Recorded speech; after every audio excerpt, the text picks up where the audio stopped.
Finally, let's discuss the UN expert mechanism on the rights of indigenous peoples.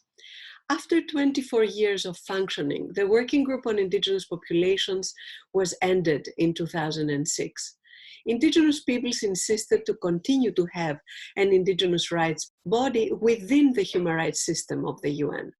After all, it was around and through human rights issues that the indigenous movement had surged and continues to have an edge in international affairs. Indigenous peoples' advocacy resulted in the establishment of the expert mechanism as a body of the UN Human Rights Council, the body that replaced the UN Commission on Human Rights. The Human Rights Council established the UN Expert Mechanism on the Rights of Indigenous Peoples, EMRIP, in 2007 under Resolution 6/36 as a subsidiary body of the Council. EMRIP held its first session in 2008. Its mandate was then amended in September 2016 by Human Rights Council Resolution 33/25. What is the mandate of the expert mechanism?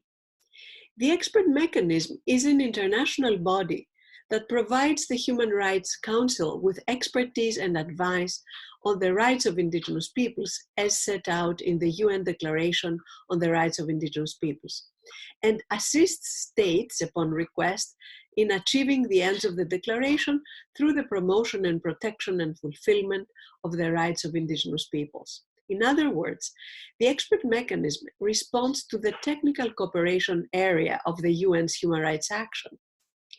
In other words, it is able to provide capacity building efforts at the national level that will protect and promote the human rights of indigenous peoples.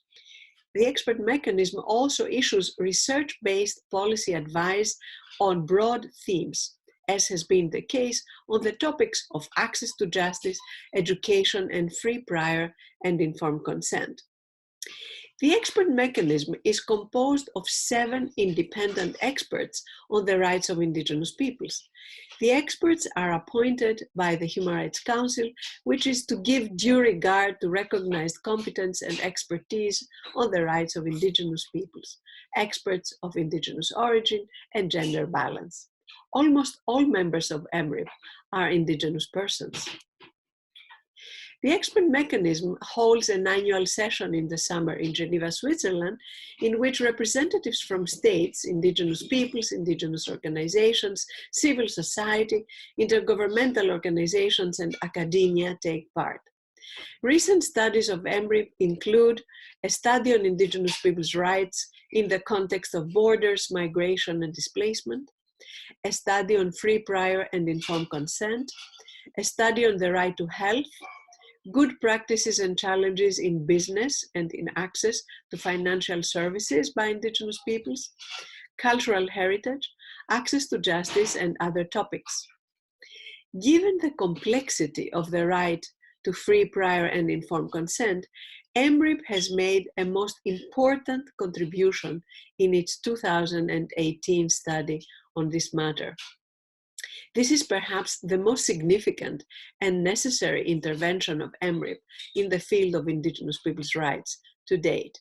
We have outlined the main elements of the study's outcome in Module 2 under the right to self-determination. This study of EMRIP is also in your bibliography.